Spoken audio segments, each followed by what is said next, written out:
La respuesta inmune, ¿sí? En realidad es una respuesta que nosotros a veces la solemos dividir en respuesta inmune innata y adaptativa. La respuesta inmune, de hecho, es única, ¿sí? Y tiene diferentes características según el contexto del que estemos hablando.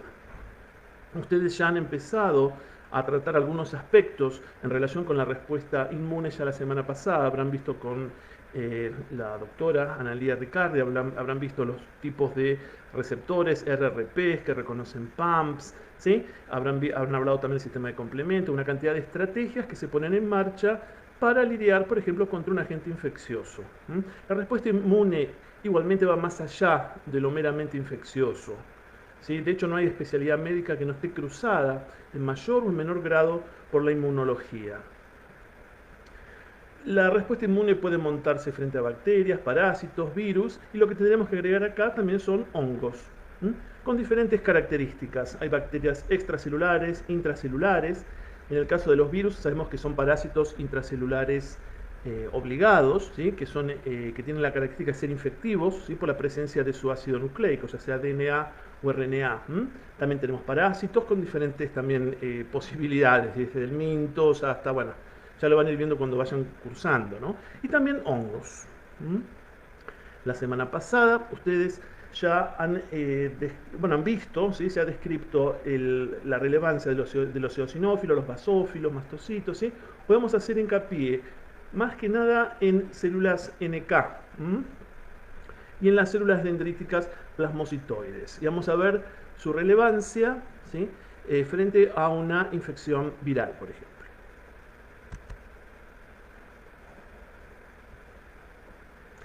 Entonces, en el contexto de una infección viral, ¿no?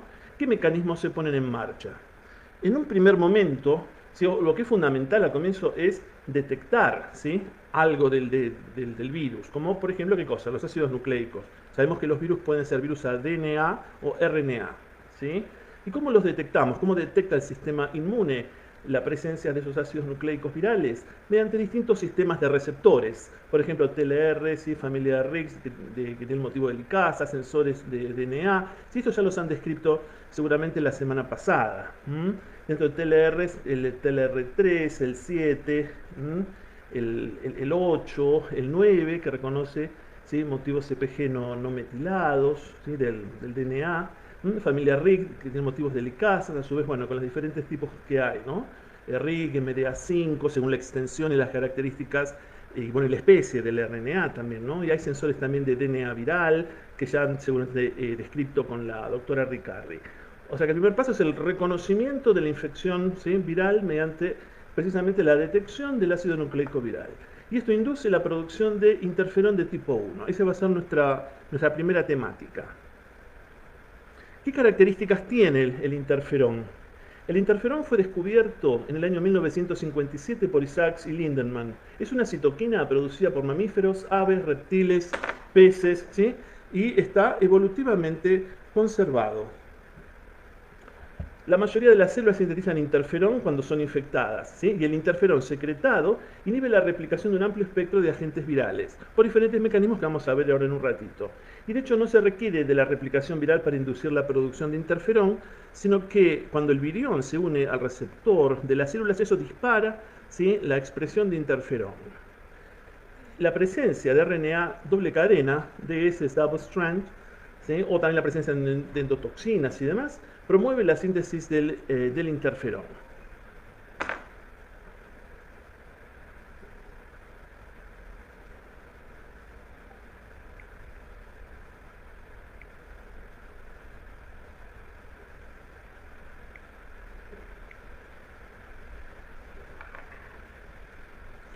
Bien, otras características. ¿Cuáles son las fuentes del interferón?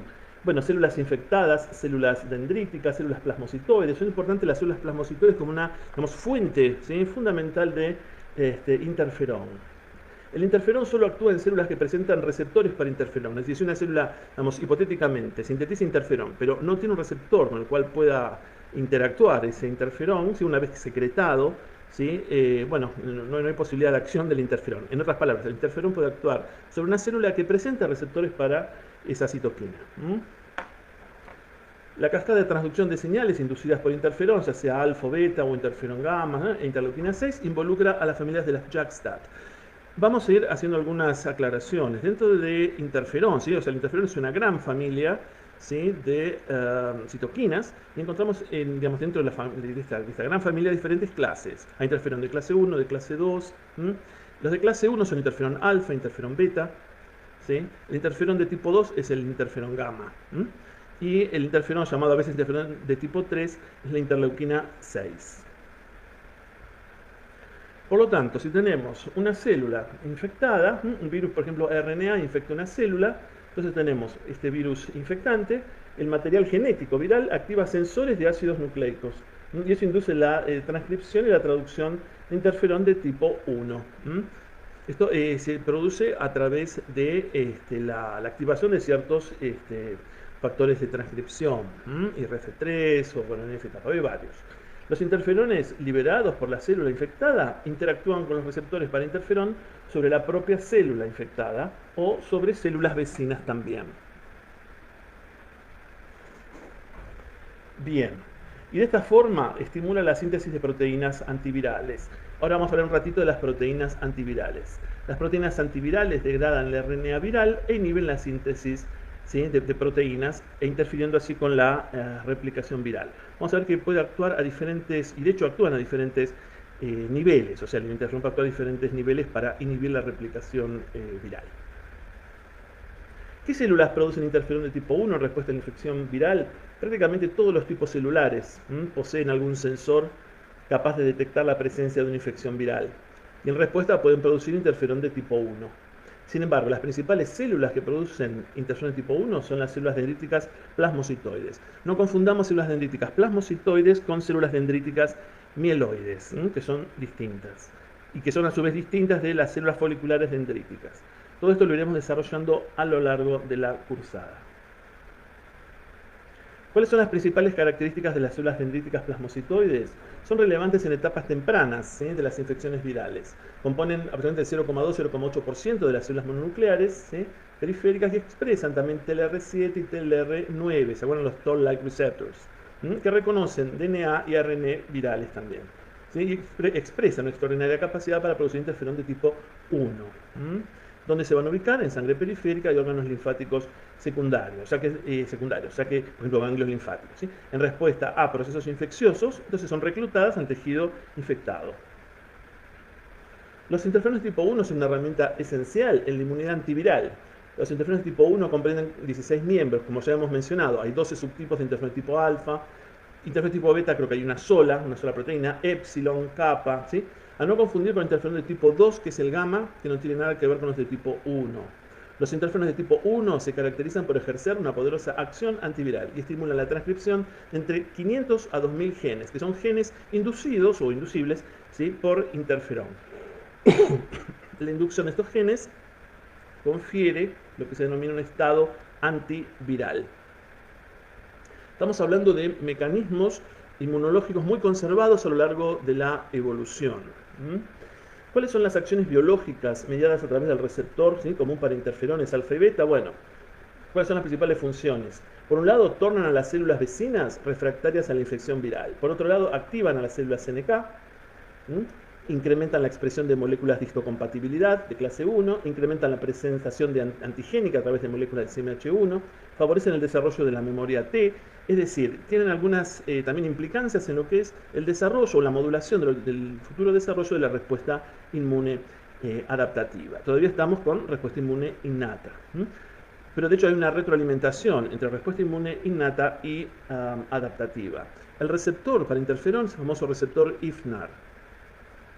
Este receptor está asociado a su vez a una familia, ¿sí?, a la familia de proteínas de las JAK-STAT.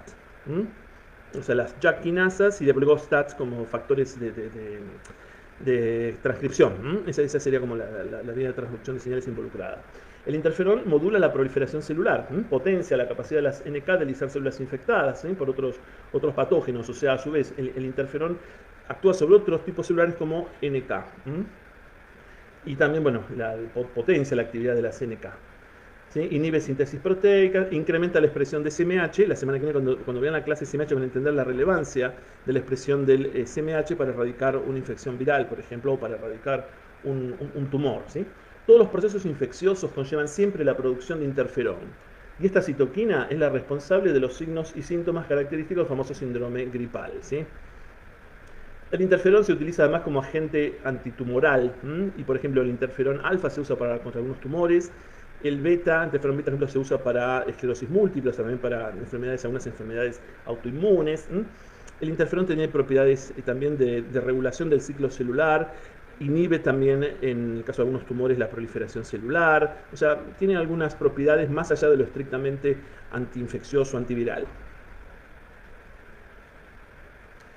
Con respecto a las vías de señalización, se las vamos a resumir. Como ya dijimos, actúa el interferón sobre el receptor, ¿sí? IFNAR, que es un homodímero. Se activan, ¿sí? Las JAK, tirosinquinasa 2, y eso activa a su vez a las STAT1, STAT2. Estos factores de transcripción a su vez luego se dimerizan, se traslocan al núcleo y activan, ¿sí? Actúan sobre algunas secuencias de DNA que son secuencias respondedoras al interferón. Así muy resumidamente.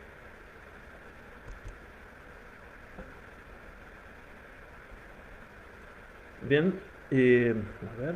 Bueno, un poco lo que mencionábamos en relación con el CMH de clase 1, como van a ver con la doctora Rodríguez la semana que viene, el CMH de clase 1 porta péptidos propios normales, péptidos propios anormales o transformados en el caso de células tumorales, y también puede mostrar péptidos, digamos, no propios, provenientes, por ejemplo, de un virus, ¿sí? No sé, de la cápside de un virus o sí. Por lo tanto, el CMH de clase 1 es fundamental para este muestreo, ¿sí? Que tiene a su vez consecuencias que luego van a discutir con la doctora Rodríguez, ¿sí? Acá tiene un poco la estructura, el CMH1, ¿sí? Con las cadenas, ¿sí? alfa 1, alfa 2, alfa 3, B2 microglobulina y dónde se aloja el péptido. Bueno, esto lo van a entender mejor la semana que viene cuando vean el tema de CMH con la doctora Rodríguez. ¿Cuáles son los efectos antivirales principales de los interferones alfa y beta? Acá cuando dice alfa y beta, hagan de cuenta que dice interferones de tipo 1. Los más relevantes dentro de los interferones de tipo 1 son precisamente alfa y beta. Entonces la interacción de los interferones alfa y beta con su receptor resulta en la transcripción de más de 500 genes, como ya dijimos, ¿sí? Por eso es Interferon Stimulated Genes, ¿sí? ISGS, ¿sí? Digamos, son secuencias de DNA, digamos, como que responden, ¿sí? A esta influencia, llamémosle, del interferón. Entonces, el interferón va a inducir la expresión, ¿sí? Y actividad de distintos enzimas, como la PKR, como la oligodendrosintetasa, ¿sí? Ahora vamos a ir viendo diferentes ejemplos. Estamos hablando de enzimas que desarrollan y cumplen una función importante de protección frente a una infección viral. Y lo que se busca es inhibir la replicación viral. Perdón. Entonces, la primera que vamos a desarrollar es la PKR. Entonces, la interacción de los interferones alfa y beta con su receptor resulta en la transcripción de la proteína quinasa R, la cual puede activarse por reconocer al RNA viral. Recuerden que el RNA doble cadena no es una especie de RNA común, por decir usual, en nuestras células. Por lo tanto, su presencia es una señal de alarma para el sistema inmune. Esto es censado como hay un agente extraño, ¿sí? Un virus, ¿sí? Que está infectando. Bueno, la PKR, de hecho, en nuestras células suele encontrarse en bajas concentraciones. La PKR también regula, de hecho, tiene otras funciones también relacionadas con lo antitumoral. Bueno, por eso les digo, muchas de estas enzimas que estamos discutiendo tienen funciones que van más allá de lo estrictamente, llamémosle, antiviral. Entonces, la PKR, una vez que se activa en la presencia de RNA doble cadena, por ejemplo, lo que hace es fosforilar. Por eso, proteína quinasa R, ¿sí? Quinasa, que es una enzima que fosforila. Entonces, lo que hace la PKR es fosforilar, ¿sí? A la subunidad alfa del EIF2. Si ustedes recuerdan bioquímica, ¿sí? EIF2 es el factor de inicio de la traducción en eucariotas. Esta E es de eucariotas, IF es factor de inicio, 2, y es fundamental para el inicio de la síntesis, ¿sí? de la traducción, de la síntesis de proteínas. Por lo tanto, al fosforilarse la subunidad alfa, ¿sí? Por efectos de la proteína quinasa R, este factor de inicio queda inhibido. Entonces, por lo tanto, se inhibe la traducción. ¿Cuál es la consecuencia? La inhibición de la síntesis proteica. Pero ojo, porque esto también inhibe la síntesis proteica, no solamente de las proteínas del virus, sino de las proteínas propias normales nuestras. Otra opción que tenemos también es precisamente otra enzima es la oligodenelato sintetasa. En la presencia de RNA doble cadena, la oligodenelato sintetasa se activa y lo que hace es sintetizar 2'5' oligodenelatos, ¿sí?, que son agregados a los RNA, ¿sí?, virales, y esto a su vez activa a una RNasa L. Entonces, ¿qué pasa? De inactiva a activa. Y lo que hace la RNasa, como sugiere el nombre, RNasa, es degradar los ácidos nucleicos. ¿Sí? O sea, RNA, degradar RNA. Pero de nuevo, se degradan RNA virales y también propios. O sea que ya vemos otro blanco de acción. Digamos, antes era la inhibición de la síntesis proteica, otra la degradación de los RNAs. ¿Sí? Vamos viendo diferentes estrategias. El objetivo siempre es el mismo: inhibición de la replicación viral, ¿sí?, inhibir el ciclo de infección viral. Algunos ejemplos también de otras, ¿sí?, de otras enzimas. Bueno, ADAR, que es la adenosíndeaminasa, la cual, ¿sí?, modifica la secuencia nucleotídica del RNA, incrementando así el número de proteínas mutadas. Lo que hace es introducir mutaciones, o sea, produce una edición. Editar quiere decir crear otra versión de, o sea, una edición del RNA, y a su vez eso, inhibición de la replicación viral. ¿Por qué? Porque en esa mutación, por ejemplo, pueden generarse, ¿sí?, sitios o codones stop, ¿sí?, o puede haber una cantidad de efectos, digámosle, deletéreos. La DAR, a su vez, normalmente existe en nuestras propias células. Por eso, muchos de estos mecanismos son costosos también para el propio, no, para nosotros mismos. Pero hay un costo-beneficio que obviamente siempre está presente. Otros ejemplos tienen que ver, digamos, de otras enzimas inducidas por interferón, GTPasas de tipo, bueno, MX, que lo que hacen es interrumpir la replicación viral. Por otro lado, hay diferentes virus que han desarrollado, a su vez, distintas estrategias. De hecho, no sé, el herpes simplex virus ha desarrollado una fosfatasa, o mejor dicho, una proteína que a su vez recluta fosfatasas que defosforila al factor de inicio, ¿sí?, de la síntesis proteica de eucariotas, por ejemplo, ¿sí? Después hay una proteína, bueno, M, ¿sí?, que a su vez tiene un efecto sobre, digamos, un mecanismo que tiene, por ejemplo, el virus de la gripe, del cap snatching. O sea, esto, digamos, piensen que estamos en presencia de una complejidad molecular realmente abrumadora. Estos mecanismos son mecanismos muy conservados a lo largo de la evolución. No actúa solamente un único mecanismo, sino que se pone en juego varios y en forma también simultánea. ¿Qué características tiene la respuesta innata antiviral? Bueno, básicamente, como ya dijimos también, las células dendríticas plasmocitoides producen interferón, ¿sí?, de tipo 1, ¿sí? Entonces, si yo tengo una muy alta concentración de interferón tipo 1, eso va a inducir la expresión de cientos de genes, ¿sí? Y esto va a ayudar a generar un estado, ¿sí?, llamémosle de inactivación o de resistencia frente a la infección, ¿sí?, por un virus. Por otro lado, una célula infectada produce interferón, y este interferón actúa también sobre células vecinas, de tal forma de volverlas refractarias en algún punto a la infección viral, o sea, como que las va preparando. Vamos a ir hablando luego de las células NK ya en unos minutitos. A su vez, el interferón de tipo 1 puede actuar sobre las células NK, y a su vez las células NK pueden responder de las formas que vamos a discutir en un rato. Otros ejemplos de proteínas inducidas por interferón, proteína P200. Bueno, y a su vez hay también componentes del proteosoma que son inducidos también por el interferón. Esto va a quedar más claro cuando vean con la doctora Rodríguez la semana que viene el CMH de tipo 1, y cómo se presentan los péptidos en ese contexto y la importancia del proteosoma. Hacemos una pausita de un minutito.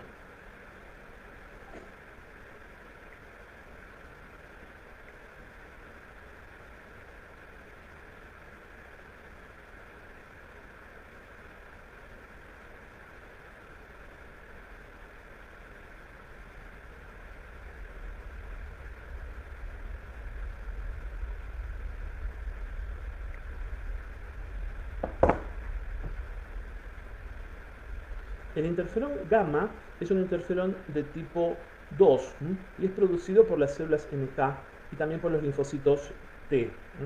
El interferón gamma es un interferón, se dice, de tipo 2. Y el interferón gamma, a su vez su síntesis, la síntesis de esta citoquina, es estimulada por interleuquina 1, interleuquina 2 y demás. Hacemos un minuto porque parece que se está acoplando el sonido de una computadora con la otra. Un segundito, por favor.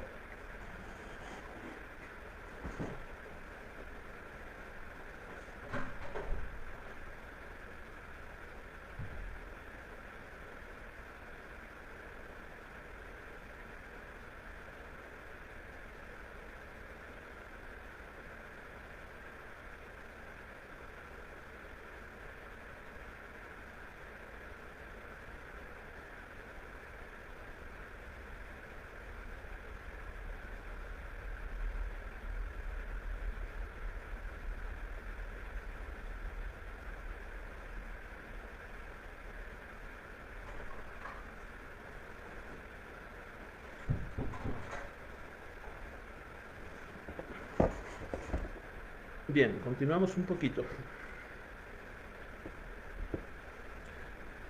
De hecho, la transcripción del interferón gamma es regulada también por represores, activadores. Este es un cuadro que compara interferón de tipo 1, interferón de tipo 3. Bueno, muchas de estas características ya las hemos discutido. Observen este cuadro un minutito y ya lo vamos a discutir. Me estoy resolviendo un tema técnico.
Bien, primero tenemos la expresión del interferón alfa, ¿sí? o del beta. Esto a su vez va a activar a la célula CNK. Primero por eso, interferón alfa-beta. Esto va a llevar a la activación de la célula CNK.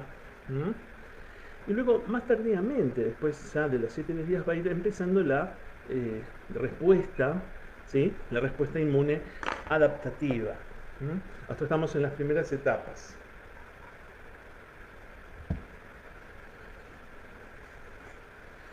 Bien.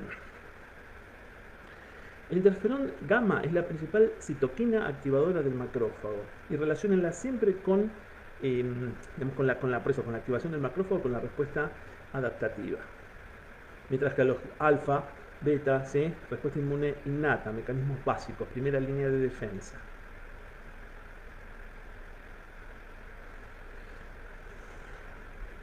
Tenemos que discutir también unas células, ¿sí? Que no hace mucho se caracterizaron, que son las células linfocíticas innatas o linfoides innatas.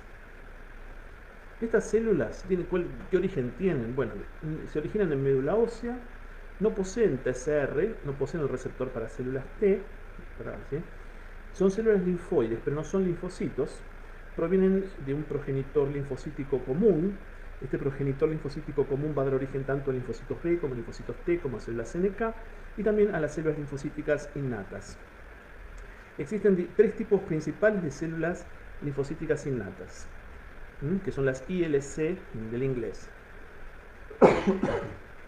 Perdón, ILC de tipo 1, ILC de tipo 2 e ILC de tipo 3. El ILC de tipo 1, ¿sí?, se desarrolla a partir del precursor, como ya dijimos, del linfocítico común, y para que se desarrolle necesitamos interleuquina 15, interleuquina 7, y a su vez esta ILC de tipo 1 se activa en presencia de interleuquina 12, interleuquina 18 y produce interferón gamma, y es fundamental en la defensa frente a virus. Para su diferenciación es importante la activación de un factor de transcripción que es el T-BET. En el caso de las células linfoides innatas de tipo 2, ¿sí? Para el desarrollo de estas células necesitamos interleuquina 7. El factor de transcripción involucrado es el GATA3. Y para que se activen necesitamos interleuquina 25, interleuquina 33 y TSLP, que es la linfoproyectina de cromatínico. A su vez producen las ILC2, interleuquina 5, interleuquina 9, interleuquina 13. Y estas ILC2 son importantes para la defensa frente a el mintus, por ejemplo. Y también están implicados en algunos procesos alérgicos. El ILC de tipo 3, también para su desarrollo fundamental desde el progenitor, la interleuquina 7, tiene que activarse un factor de transcripción, que es el ROR gamma T. Son activadas por interleuquina 1, 23 y producen a su vez ellas interleuquinas 17 y 22. Y están involucradas en lo que es la función, o ayudan o cooperan en lo que es la función de barrera, por ejemplo, intestinal. Las ILC tipo 1 tienen algunas características que les van a hacer recordar, cuando vean respuesta inmune adaptativa, ¿sí?, al TH1. Las ILC2 tienen algunas características que les van a hacer, ¿sí?, recordar a las TH2. No es que sean lo mismo, son totalmente distintas, pero van a ver que guardan cierta similitud en cuanto al perfil de citoquinas que pueden llegar a producir o a sintetizar. Y las de tipo 3 y el S3 van a ver que guardan cierta homología con las TH17. De hecho, también para el desarrollo de las TH17 se necesita la activación de un factor de transcripción que es el ROR gamma T. Las ILS, o sea, estas células linfoides innatas residen en las barreras epiteliales, a diferencia de los linfocitos T que recirculan. Estas son las principales características. Acá tengo un poco más de información, pero básicamente es lo que yo les acabo de comentar, luego, bueno, obviamente ustedes lo ampliarán. Pasamos a otra temática dentro de la clase de hoy, que es el de las células NK. Disculpen un segundito.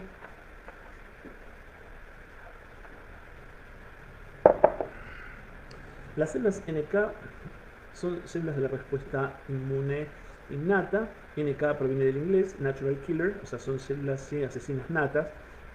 Para su activación no requieren de una presensibilización o preexposición y procesamiento de ningún antígeno, ¿sí?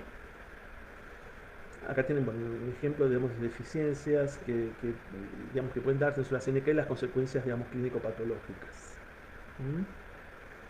Entonces, vamos a un pantallazo bien grande, luego vamos profundizando. ¿Cuáles son las funciones de las células NK? Participan en la inmunidad antiviral, participan en la inmunidad contra algunas bacterias y parásitos intracelulares, son fundamentales en lo que es inmunidad antitumoral y también regulan la respuesta inmune adaptativa. Algo que ya es conveniente aclararles es que inmuno, ¿sí?, no se agota en lo infeccioso o en la respuesta antiinfecciosa, ¿sí? Van a ver que a lo largo de la cursada vamos a hablar también de, por ejemplo, inmunidad, ¿sí?, antitumoral, además de inmunidad antiinfecciosa, enfermedades autoinmunes, ¿sí? Vamos a hablar mucho también, y ya han hablado de inflamación, ¿sí? O sea, es mucho más amplio que el espectro, infectológico, que ya es muy grande en sí mismo, por decirlo así. ¿Cuál es el origen de las células NK? Las células NK se originan en la médula ósea, a partir de un progenitor linfoide común, que tiene este marcador CD34. CD quiere decir clúster de diferenciación, es un marcador, ¿sí?, en membrana. El CD34 suele ser un marcador temprano en el desarrollo de estas células. Los precursores de las células NK expresan también receptores tirosinquinasa como FIT13, KIT, no les pido por tantos datos, ¿sí?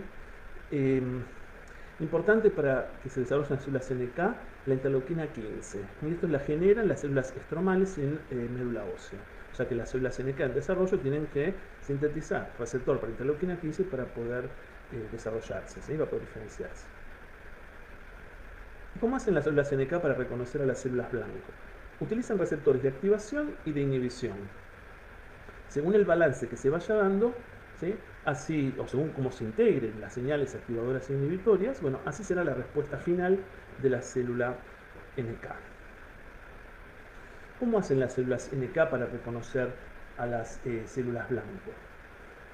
Las células NK presentan, ¿sí?, receptores, tanto activadores, ¿sí?, como receptores inhibitorios, como ya dijimos. Los receptores activadores activan a lo que se llaman proteinquinasas.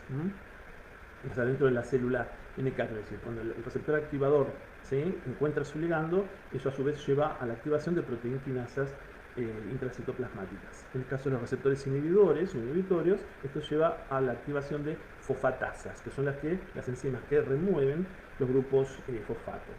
De hecho, existe una diversidad significativa en los receptores, tanto activadores como inhibidores, que distintas células NK pueden expresar.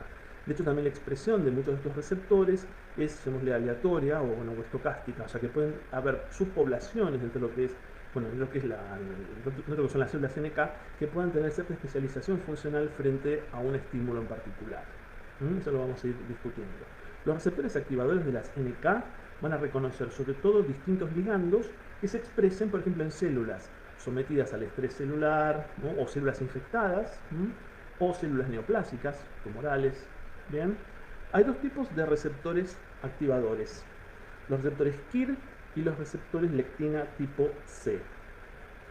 Los receptores KIR contienen un dominio estructural llamado pliegue de inmunoglobulina, y los receptores tipo lectina tipo C, ya saben que las lectinas reconocen glúcidos, ¿sí?, se pueden unir a los glúcidos, y dentro de las lectinas tipo C vamos a discutir en un ratito el papel de un receptor específico que es NKG2D. Entonces, volviendo un poquito a la diapo, tenemos receptores inhibitorios de células NK, inhibitorios que sí que de alguna forma frenan la actividad de la célula NK, por lo tanto la célula NK, digamos, no va, por decirlo así groseramente, no va a destruir a una célula blanco. Los receptores de activación, por otro lado, como que van a disparar señales que, una vez integradas en el interior de la célula NK, van a llevar, si no son contrarrestadas, a la, a la activación y al efecto, digamos, citotóxico, a la destrucción de una célula blanca. Existen diferentes tipos de células NK. Algunas se especializan en lo que es, digamos, la citotoxicidad, y otras se especializan en lo que es, digamos, la producción de citoquinas. Entonces, cuando digo activador, uno que se refiere a activación del efecto citotóxico, pero puede ser activación también de la producción de citoquinas. Entonces, frente a una infección viral o una transformación neoplásica, los receptores inhibitorios, ¿sí?, de las células NK, ¿qué va a suceder? Bueno, si tenemos una infección viral o una célula, digamos, neotransformada, en general esas células van a tener una menor expresión de CMH de clase 1, y las células NK tienen un receptor, ¿sí?, que reconoce al CMH de clase 1. Entonces, si lo reconoce una célula normal, entonces eso es como un freno para la célula NK. Ahora, si no lo puede censar porque la célula, digamos, la otra célula está infectada o sufrió una transformación tumoral, ¿sí?, entonces es como que le falta un freno, por decirlo así, a la célula NK. Entonces eso va a favorecer, si encima hay activación de receptores activadores, por decirlo así, va a favorecer la actividad citotóxica. Es todo un juego de señales, ¿sí?, tanto activadoras como inhibitorias, que se integran en el interior de la célula NK. Entonces, retomando el tema de los receptores NK, dijimos que hay activadores. Vamos a desarrollar un poquito más esto en teoría y luego vamos a ir a las diapos. Entonces, dijimos, dentro de los activadores tenemos, sobre todo, de la familia KIR, que contienen una estructura, un pliegue de inmunoglobulinas que pueden reconocer motivos presentes en ciertos microorganismos patógenos, por ejemplo, ¿sí?, por ejemplo, algunas no son aglutininas, víricas, ¿sí? Y como ya dijimos, hay otro tipo de receptor activador, que es el de lectina tipo C, que reconocen glúcidos, como el NKG2D. El NKG2D, ¿sí?, D de dedo, NKG de gato, 2D de dedo, NKG2D, es un receptor que reconoce distintos ligandos, como por ejemplo MIC-A, MIC-B, y MIC-A, MIC-B, M y C, ¿sí? Son proteínas que tienen o que guardan similitud estructural con CMH proteínas, ¿sí?, o con el CMH1.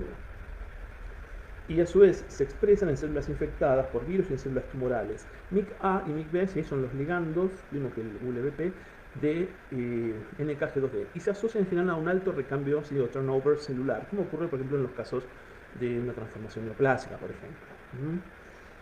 Entonces, el receptor NKG2D está asociado a su vez a una molécula adaptadora, DAP10, que manda señales que a su vez promueven, ¿sí?, la citotoxicidad.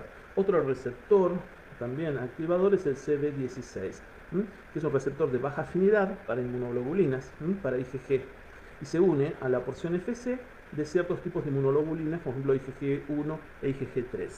Dentro de las inmunoglobulina sabemos que tenemos IgM, IgG, bueno, acá estamos hablando de IgG, que a su vez dentro de IgG, IgG1 e IgG3.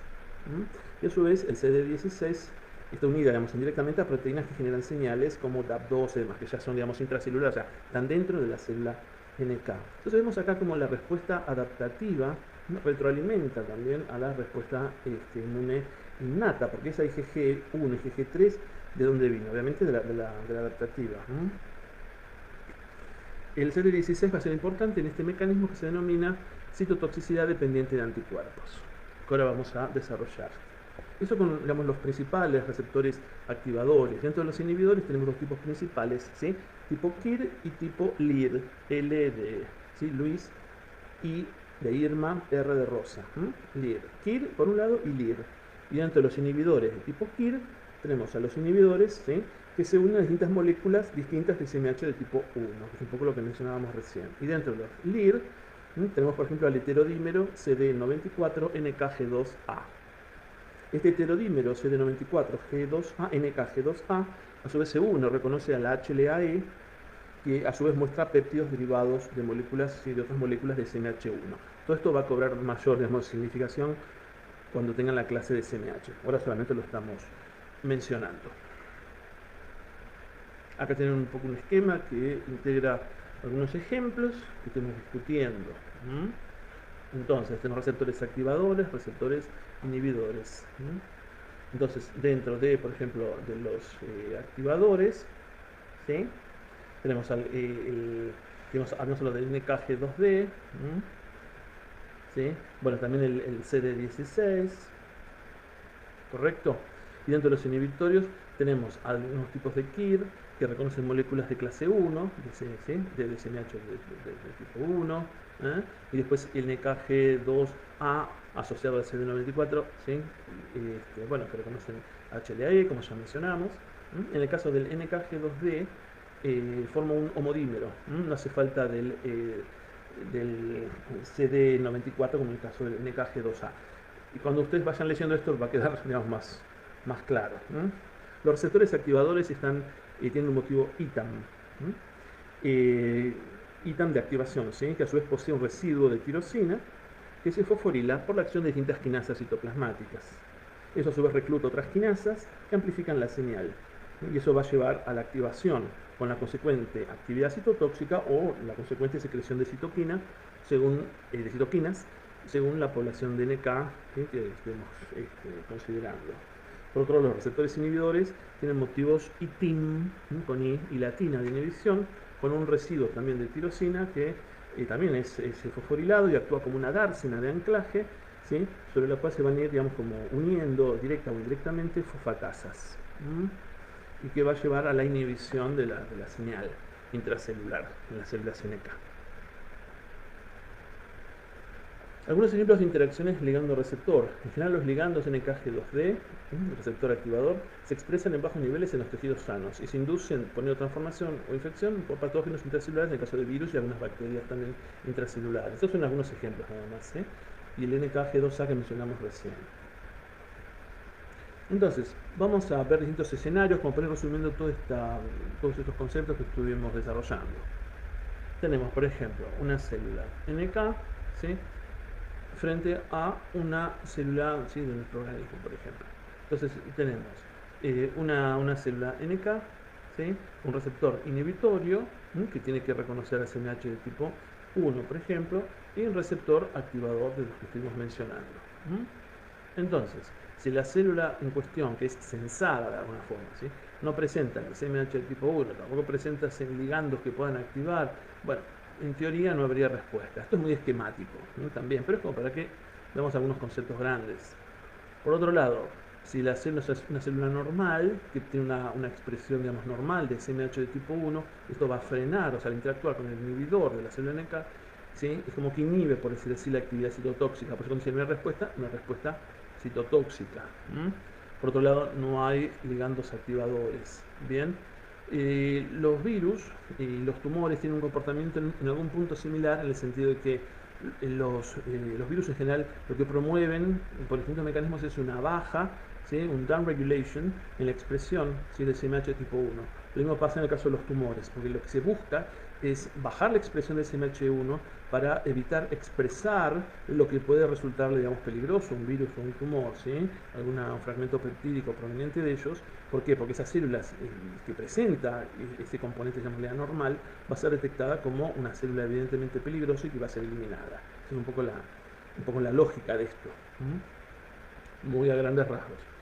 Otra posibilidad es que la célula NK, digamos, no frente a una célula infectada por un virus, digamos, no sense CMH tipo 1 por el KIR, ¿sí? Inhibidor, y que a su vez detecte por receptores activadores que hemos reconocido algún motivo, ¿sí? Presente en algún agente patógeno, y que por lo tanto se active el activador y no haya freno del inhibidor. Por lo tanto, hacia dónde se va como a mover la balanza, y hacia la activación. Entonces la célula NK ataca la célula blanca.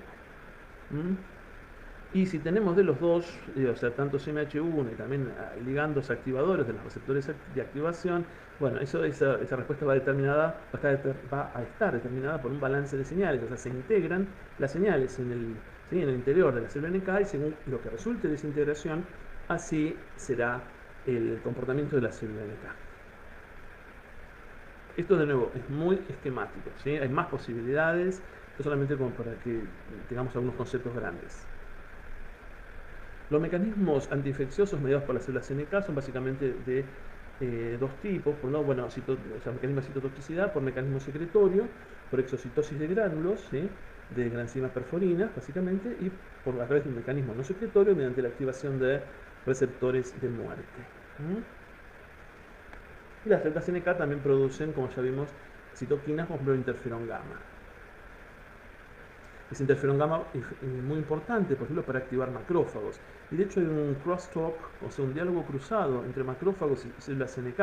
Los macrófagos, mediante la interleuquina 12, también activan las células NK, y a su vez las células NK con interferón gamma activan a los macrófagos. Se crea así un mecanismo de retroalimentación positivo. O sea, hay múltiples interacciones entre células NK y macrófagos, NK y células dendríticas, porque las células NK también participan en la selección y en la maduración de las células dendríticas. Y bueno, eso va a tener implicancias, obviamente, en el desarrollo de la respuesta inmune adaptativa, que se inicia, como vamos a ver, en los órganos linfáticos secundarios. Entonces, los mecanismos de citotoxicidad de las células NK y ejemplos de interacciones a través del receptor activador NKG2 es lo que estamos mencionando. Célula normal expresa el CMH tipo 1, ¿sí? Healthy cell, entonces la célula NK queda frenada. Ahora, si una célula está infectada por un virus, por ejemplo, menor expresión o nula expresión casi, digamos, de CMH tipo 1, no hay freno y si encima hay ligandos activadores que activan a los receptores de células activadores y de células NK, la célula NK lo va a destruir. Entonces los mecanismos, digamos, de citotoxicidad pueden ser a través de FAFAs ligando, ¿sí? Lo que desencadena la apoptosis, la célula programada por el mecanismo extrínseco, por trimerización de receptor y activación de dominios de muerte, por ejemplo, ¿sí? Esto por ahora lo vamos a dejar. Hay un mecanismo también, digamos por eso, hay un mecanismo también secretorio. El que estuvimos hablando recién, ¿sí? FAFAs ligandos a través de la vía extrínseca de la apoptosis. Entonces tenemos una célula blanco que va a ser destruida por la célula NK. Esa célula blanco puede ser una célula infectada por un virus o una célula tumoral. Entonces la célula NK activada expresa FAS ligando que interactúa con el FAS, receptor de FAS, en la célula que va a ser destruida. Se trimeriza el receptor, se activan los dominios de muerte y se activan las caspasas. Las caspasas existen en forma inactiva, tienen que activarse de procaspasas a caspasas. Bien, y en última instancia eso va a llevar a la degradación última del DNA, bueno, a proteólisis, una cantidad de eventos que ustedes ya conocen. Otro mecanismo también de citotoxicidad involucra, digamos, la secreción de ciertos componentes como perforinas, granzimas, ¿sí? La célula NK activada, acá tenemos el gránulo secretor, libera la interfase, granzimas perforinas, esto actúa sobre un receptor, ¿sí? De la célula que va a ser destruida, que es el de manosa trifosfato. Interviene acá la clatrina, todo lo que ustedes conocen de biología molecular, porque es endocitosis mediada por receptor. Esto es una vesícula endocítica y se forma un poro, si las perforinas forman un porito y las granzimas pasan por ese poro y van a activar a su vez a las procaspasas para activar las acaspasas y así ejecutar la apoptosis. Estamos solamente hipersimplificando, pero estos son los mecanismos básicos.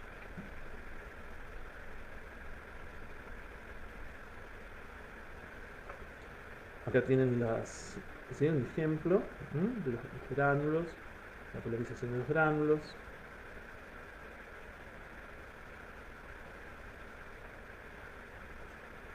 O sea, estamos hablando de polarización en el sentido de que estamos hablando de células polarizadas, ¿sí? Volviendo al anterior, digamos como que hay una asimetría, ¿sí? En la célula, en el sentido de qué polo es el que contiene así los gránulos. No tengo acá justo para pasar la imagen.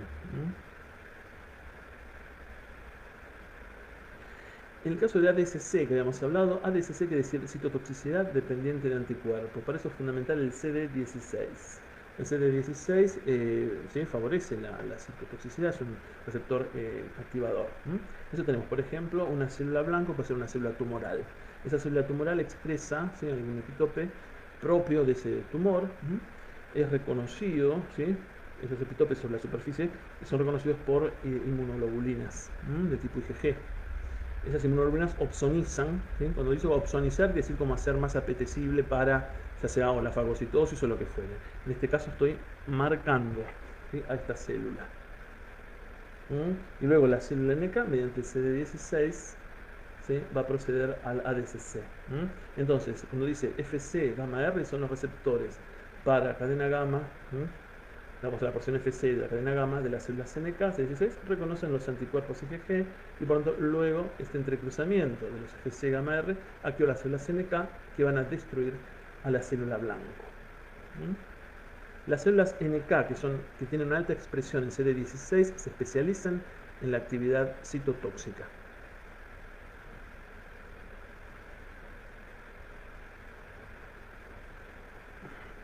Bien, algunas características de la DCC no se efectúa sobre una célula bacteriana, por ejemplo. Actúa sobre una célula ya sea o infectada por un virus o neotransformada. Es una célula tumoral. Este mecanismo conduce a la apoptosis de la célula blanco. Los eosinófilos también pueden mediar a DCC frente al MINT, eso lo vamos a ver en otra clase. Ejemplo de aplicación clínica de CD16. El receptor CD16, las células NK, participa en la eliminación de células tumorales. Por ejemplo, en pacientes sometidos a tratamientos antitumorales con anticuerpos monoclonales humanizados.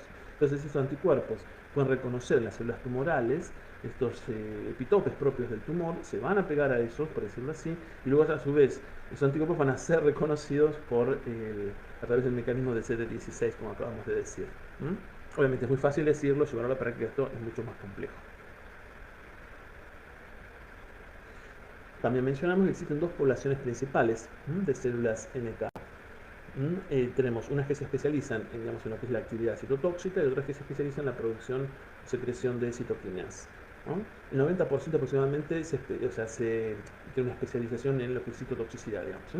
Entonces, el 90% representa el 90% NK en sangre periférica y ejercen sus funciones en tejidos periféricos. Y tiene una alta expresión de perforinas y granzimas para desarrollar la actividad citotóxica, obviamente. Alta expresión del marcador CD16. En el libro van a encontrar, estas células son CD16 bright, CD56 dim. Cuando digo bright, o sea brillante, sí quiere decir que tiene una alta expresión. Cuando digo dim, del inglés tenue, quiere decir que tiene una baja expresión. O sea, CD16 bright, quiere decir que tiene, 16 bright, tiene una alta expresión de CD16. 56 dim, baja expresión de CD56. Entonces, las que se especializan en la función citotóxica son CD16 bright, CD56 dim. Las que se especializan en la secreción de citoquinas son CD56 bright y CD16 dim. Las citotóxicas, por decir así, son la gran mayoría, las van a encontrar por ejemplo en tejidos periféricos, en mucosas, son muy granulares, alta capacidad citotóxica, pueden mediar a DCC, como estuvimos viendo recién, baja capacidad para producir citoquinas. Mientras que el 10% restante se especializan en las células NK en la producción de citoquinas.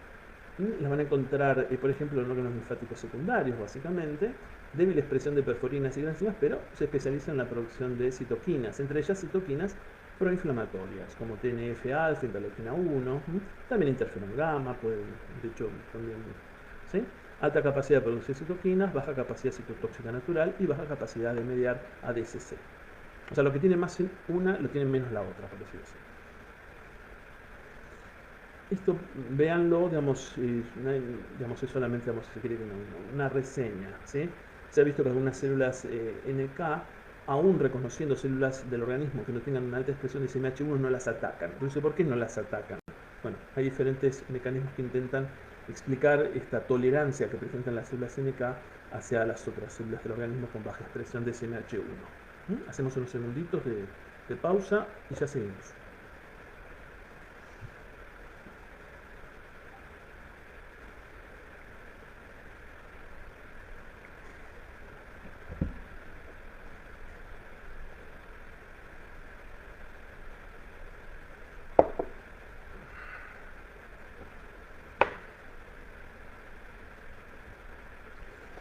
Bien, continuamos.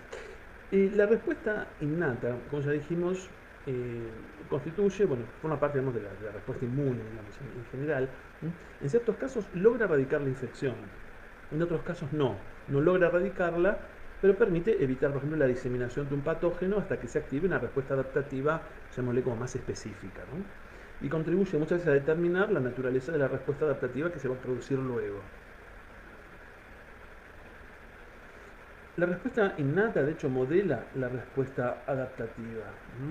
Esto lo estamos viendo, ya lo hemos discutido en el caso de la DCC, en el caso, por ejemplo, de las células NK, que también pueden modelar la respuesta inmune adaptativa, como ya vimos. Y de hecho pueden favorecer la actividad del macrófago, por ejemplo, frente a una infección, no sé, por Mycobacterium tuberculosis, ¿sí? algún organismo intracelular, eso es claro. Por otro lado, una acción del interferón que es interesante recordar, y creo que no estaba en las filminas, es que el interferón, los interferones de tipo 1, favorecen digamos, que prolongan la estadía de los linfocitos en los órganos linfáticos secundarios. Para que un linfocito pueda emigrar, pueda salir del órgano linfático secundario, es importante una interacción entre el CD69 y el receptor, ¿sí? 1-fosfato de efingosina. Y de hecho, el interferón baja la expresión del receptor para efingosina 1-fosfato. Por lo tanto, ¿eso en qué se traduce? En que el linfocito va a pasar más tiempo en el órgano linfático secundario y que por lo tanto va a tener más chances, por decirlo así, de encontrarse con su antígeno. Esto va a ir quedando más claro a lo largo que vayan pasando, digamos, las clases de la cursada. Recuerden también que no tanto los linfocitos T como B recirculan, eso es un dato muy importante. Por otro lado, recuerden también que una célula NK puede ser activada por interferón tipo 1 y ella a su vez produce interferón tipo 2. Interferón tipo 2, nos activa el macrófago y se hace un interferón típico de la respuesta adaptativa. Por otro lado, en el caso del complemento, ¿sí? Saben que la vía clásica del complemento se activa por el complejo inmune, del cual forma parte, por ejemplo, tanto IgM, sino también, que además de IgM, IgG1, IgG2 y IgG3. Esa IgG también viene de la respuesta adaptativa, que hay una retroalimentación, ¿sí? Un loop que se retroalimenta innata adaptativa todo el tiempo. Luego vamos a ir discutiendo más ejemplos. Por ahora, digamos, el consejo es no desesperen y lean todo lo que puedan y estudien y bueno, traten de como ir llevando la materia al día. Continuamos. Esto en realidad lo van a ver con más detalle en las próximas clases. Cuando dice CD son las células dendríticas, que no son las plasmocitoides que hablamos hoy, son las células dendríticas meloides en la periferia, capturan el antígeno, lo procesan y lo van a llevar por los linfáticos aferentes a órganos linfáticos secundarios, como es el ganglio linfático. Recuerden que el ganglio linfático es como si fuera el filtro de la linfa, mientras que el vaso es como si fuera el filtro de la sangre. ¿Bien? Estas primeras clases, digamos, como que les vamos a dar conceptos que son como fundacionales para el resto de la cursada. Sin embargo, no solo los microorganismos desencadenan respuestas inflamatorias, los mecanismos innatos también pueden desencadenar en respuesta a situaciones de daño estéril, como el daño tisular, ocasionados por una cirugía, por ejemplo, o por la exposición a radiaciones o agentes químicos o físicos. O sea, la inflamación no siempre es sinónimo de infección, por decirlo así. La muerte celular por necrosis induce la infiltración del tejido por neutrófilos y monocitos. ¿Qué mecanismos subyacen a estos acontecimientos? Bueno, ahora vamos a irlo viendo. Y tenemos que hacer una diferencia entre necrosis y apoptosis. No son las dos únicas formas de muerte celular, existen formas intermedias entre necrosis y apoptosis y formas diferentes. O sea, en otras palabras, se puede morir por muchos mecanismos distintos. La apoptosis es la muerte celular programada, y en general no fomenta la inflamación, sino todo lo contrario, se dice que es antiinflamatorio en algún punto, mientras que la necrosis es proinflamatoria. La necrosis es como que se llena, digamos, todo el entorno de detritus, de restos celulares, y eso es un estímulo, digamos, inflamatorio de alta potencia, por decirlo así, ¿sí? Aparte recuerden que en el caso de la apoptosis, los macrófagos que están en la zona, sí fagocitan los cuerpos apoptóticos y como que el terreno como que termina quedando, digamos, entre comillas, limpio. Además de que se secretan interleuquina 10, que tiene un efecto inmunosupresor, etcétera, etcétera. Ustedes ya igualmente lo han visto seguramente en patología. La semana pasada han visto también lo que son los PAMPs y los RRPs. ¿Sí? Los PAMPs son los patrones moleculares asociados a patógenos que son reconocidos por RRPs. Entonces, haciendo un poco la respuesta a la pregunta planteada en la diapositiva anterior. Entonces, hay señales endógenas conocidas como patrones moleculares asociados al daño, esos son los DAMPs. Y algunos agentes físicos y químicos ambientales activan a ciertos RRPs también. O sea que algunos RRPs, además de ser activados por PAMPs, pueden ser activados por DAMPs. Ahora vamos a discutir qué son estos famosos DAMPs, con D. Los DAMPs son moléculas que usualmente se encuentran ocultas en el interior de la célula y son liberadas cuando la célula muere, por ejemplo, por necrosis o sufre algún tipo de daño, ¿sí? que conlleva la pérdida de integridad de la membrana plasmática o de las membranas de las organelas, ¿sí? O sea, mitocondria, de lo que se trate. En algunos casos pueden ser moléculas usualmente presentes en la mitocondria o pueden estar también en núcleos, ¿sí? O algunos componentes también del citosol, etcétera, etcétera. Las moléculas generadas por la fragmentación también de componentes de la matriz extracelular, como consecuencia del daño tisular. O sea, pueden ser componentes intracelulares o de la matriz, o sea, la matriz extracelular. Ejemplos de DAMPs, por ejemplo, cristales de urato monosódico, formados a partir de ácido úrico. Esto activa un receptor NLRP3, que ustedes seguramente vieron la semana pasada, cuando discutieron también el tema del inflamosoma, los receptores tipo NOT. El ATP, que activa el receptor NLRP3. O sea, ¿cuál es la lógica de esto? Si yo veo fuera de la célula un componente que debería estar adentro de la célula, es porque se perdió la indemnidad, ¿sí? La integridad de membranas de esa célula. Si a esa célula algo le pasa. Y por lo tanto, por eso ese componente no debería encontrarlo fuera de la célula, sino que debería estar dentro de la célula. El ATP, ¿sí? Es fundamental, obviamente, para el metabolismo celular. Entonces, ¿cómo fuera de la célula? Que sí que si yo lo veo fuera es porque hubo daño en las membranas mitocondriales, ¿sí? Interna, externa, y daño en membrana plasmática, por lo menos. Esa es un poco la lógica. HMGB es una proteína que van a encontrar en el núcleo celular, que activa el TLR2, bueno, que yo encuentro el High Mobility Group, Binding Protein, es eso en realidad. También podemos incluir acá también las histonas, o sea, hay otros componentes, otros tipos de DAMPs. Esos son señales de peligro, asocian esa D con danger, con peligro. También dentro de lo que es extracelular, moléculas generadas por fragmentación de ácido hialurónico, colágeno, elastina, laminina, etcétera, etcétera. Bueno, es un poco lo que mencionábamos recién en relación con la apoptosis.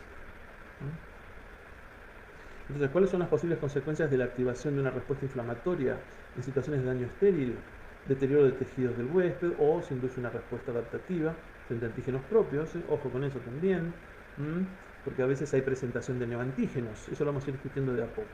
Yo sé que hoy hay muchos conceptos totalmente nuevos para ustedes y bueno, de a poco los iremos desarrollando. Por eso no demoren la lectura. Bien, y la última temática por el día de hoy es la del tráfico leucocitario. Tenemos, por ejemplo, el caso de, para hacerlo a ver más sencillo, tenemos, por ejemplo, una infección, ¿sí? Un tejido extravascular, encontramos un X patógeno, su presencia es, digamos, censada por diferentes mecanismos que luego iremos discutiendo, ¿sí? Por ejemplo, células dendríticas. Bueno, eso lo vamos a ir viendo después, digamos, cómo se va produciendo esto, ¿sí? Pero en el sentido de que lleva a la activación de, por ejemplo, y la presencia de este microorganismo a la activación de células dendríticas, macrófagos. Después veremos los mecanismos por los cuales se produce. Bueno, células dendríticas, macrófagos que van a producir básicamente citoquinas proinflamatorias al comienzo. TNF-alfa, interleuquina 1, y eso va a activar a las células endoteliales de las vénulas postcapilares. También en esa respuesta inflamatoria inicial, además de macrófagos o células dendríticas, van a también intervenir mastocitos con la liberación de histamina. Sabemos que la histamina es una amina vasoactiva que promueve la vasodilatación, bueno, etc. Entonces, lo que vamos a ver ahora es cuáles son los pasos por los cuales, digamos, un leucocito, por ejemplo, puede pasar del intravascular al extravascular. O sea, cómo puede atravesar las paredes de un vaso y dirigirse a un foco infeccioso, ¿sí? Donde está presente un germen específico. Bien, entonces acá vamos a discutir los distintos tipos de interacciones que se van a dar entre, digamos, un leucocito, por ejemplo, y la célula endotelial. De hecho, por ejemplo, el TNF-A, la interleuquina 1, producido por macrófagos, células dendríticas y demás, ¿sí? Estas proinflamatorias van a aumentar la expresión de una molécula de adhesión que se denomina selectina E. Y también el LPS bacteriano, presente en las bacterias gram negativas, también promueve un aumento de selectina E. En las células endoteliales también se va a aumentar la expresión de la selectina P, o sea, E de Lisa, P de Pedro. Y la selectina P se aumenta su expresión, por ejemplo, gracias a la trombina, gracias a la histamina, ¿sí?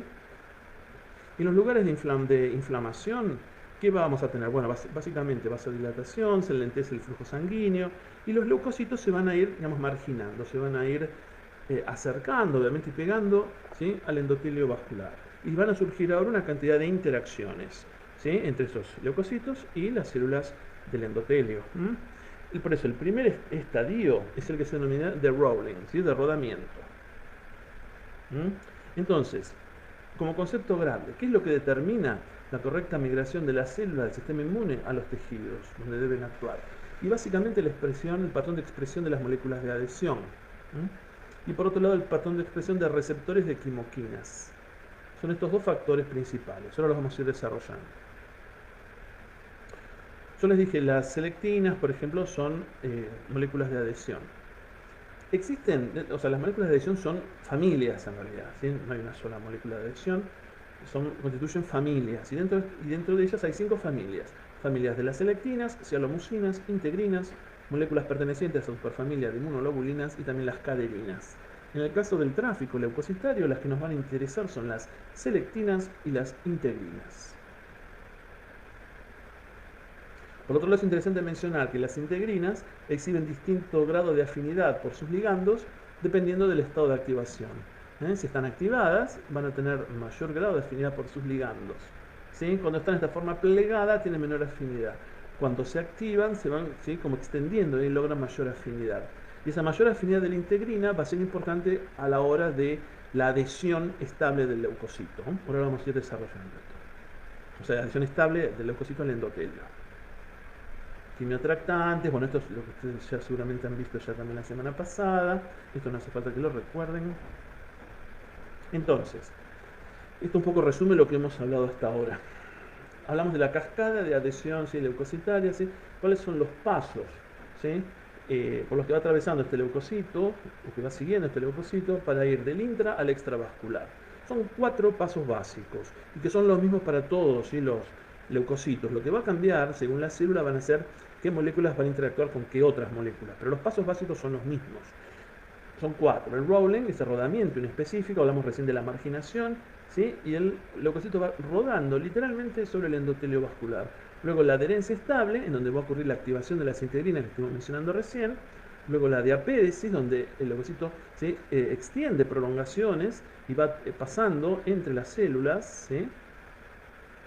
Y por otro lado, la migración al foco infeccioso. ¿Correcto? O sea, en ese sentido. Entonces lo que vamos a ir viendo son cada una de estas etapas, qué interacciones son fundamentales para que puedan ocurrir.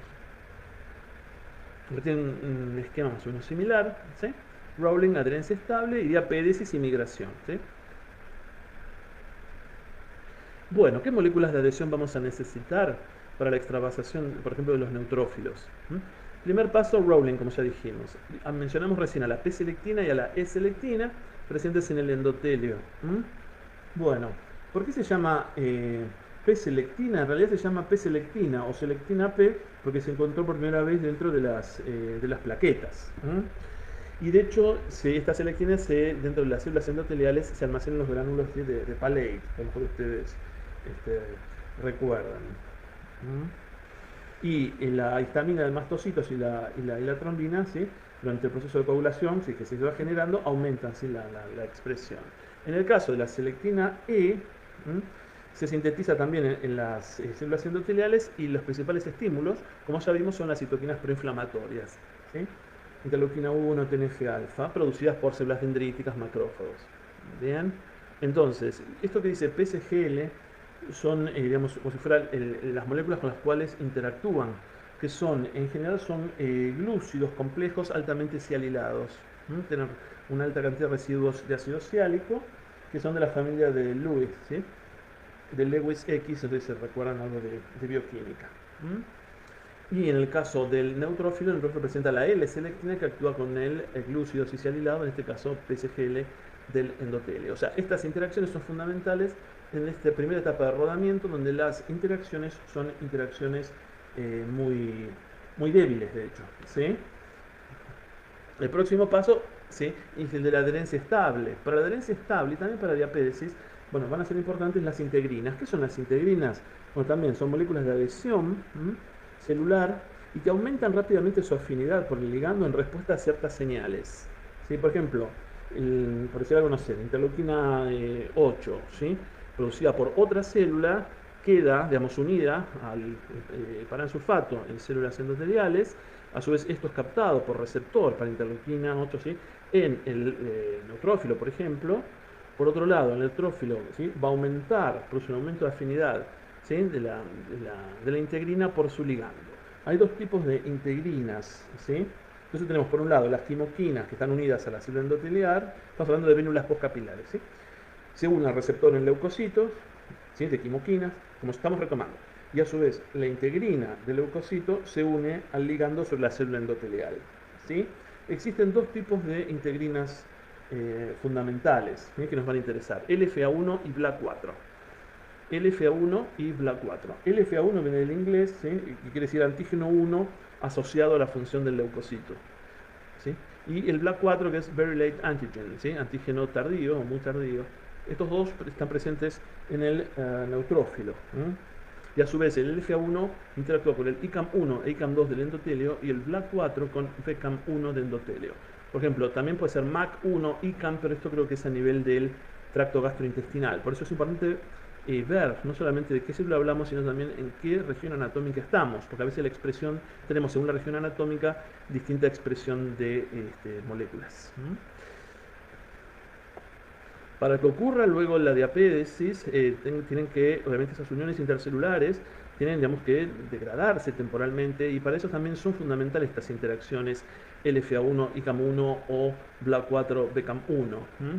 Se supone que estas interacciones, o sea, en el interior de la célula endotelial, promoverían, de hecho, la activación de algunas quinasas, que a su vez fosforilarían residuos citoplasmáticos de las caderinas, lo que debilitaría a su vez las uniones intercelulares, o sea, entre células endoteliales, y facilitaría así el ingreso entre células, ¿sí?